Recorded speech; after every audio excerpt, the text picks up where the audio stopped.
Hello बच्चों, let's read out the question first. The photon energy in the frame K is equals to epsilon.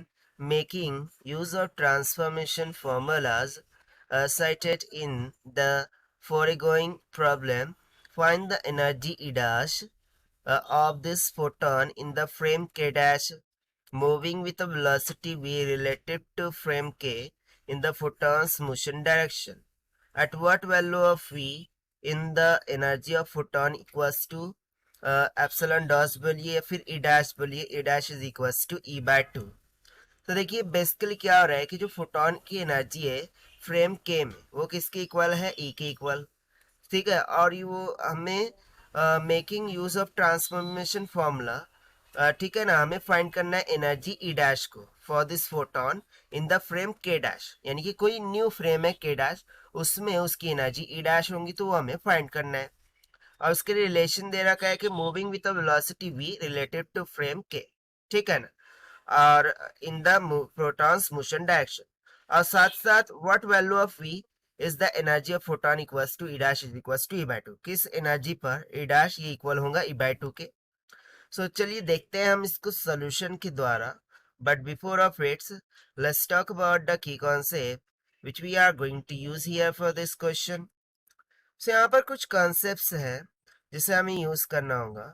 सो देखिए according to question यदि मैं बात करूँ, so for a proton moving in x direction, moving in x direction, यदि कोई proton सिर्फ और सिर्फ एक्स डायरेक्शन में मूव कर रहा है, यानी कि उसके वाई कंपोनेंट और जेड कंपोनेंट वो क्या हो जाएंगे, जीरो। यदि वाई कंपोनेंट की वेलोसिटी और एक्स कंपोनेंट की वेलोसिटी जीरो हो जाए, सो वी नो दैट कि जो एनर्जी होती है this is nothing but is equals to C times of P. अब पी क्या है, सो मोमेंटम होता है, मोमेंटम बोले तो मास इंटू वेलोसिटी, और c speed of light in vacuum होती है ना, ठीक है।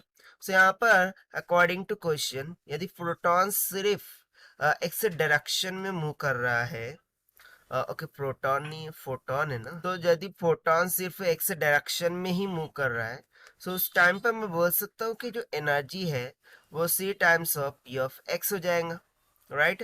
While since we know that कि यदि वेलोसिटी वाई डायरेक्शन में या फिर जेड डायरेक्शन में जीरो है, तो उनके रिस्पेक्टिव डायरेक्शंस में मोमेंटम भी क्या हो जाएंगे, जीरो हो जाएंगे। सो इसके अकॉर्डिंग यहाँ पर हम बोल सकते हैं कि in the moving frame, in the moving frame जो न्यू एनर्जी है E dash, this will be equals to 1/√, में 1 माइनस का बीटा का square E minus of v E by c हो जाएगा। अब आप बोलेंगे 1/1 माइनस बीटा स्क्वायर ये क्या है। सो बेसिकली हमने रिलेटिविटी कॉन्सेप्ट से पढ़ रखा है कि जो मास होता है वो rest mass by relativistic constant that is 1 minus V square by C square होता है, जहाँ पर v बाय सी को हम बेटा लेते हैं।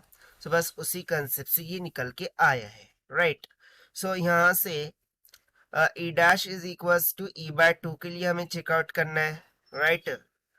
सो इस केस के लिए यदि मैं इस ई डैश को सिंप्लीफाई करूं, so E dash is equals to कितना हो जाएगा, ई अंडर रूट में 1 माइनस का, अब बेटा की वैल्यू अगेन सब्स्टिट्यूट कर देंगे, सो हो जाएगा 1 minus v by c plus 1 plus v by c के। तो अकॉर्डिंग टू क्वेश्चन यदि मैं यहाँ पर नोट डैट करके लिखूं कि हमें किस केस के लिए फाइंड आउट करना है कि जो न्यू एनर्जी है वो इनिशियल एनर्जी का हाफ हो रखी है, ठीक है ना। so उसके according 1/4 this will be equals to 1 minus of beta by 1 plus beta हो जाएगा।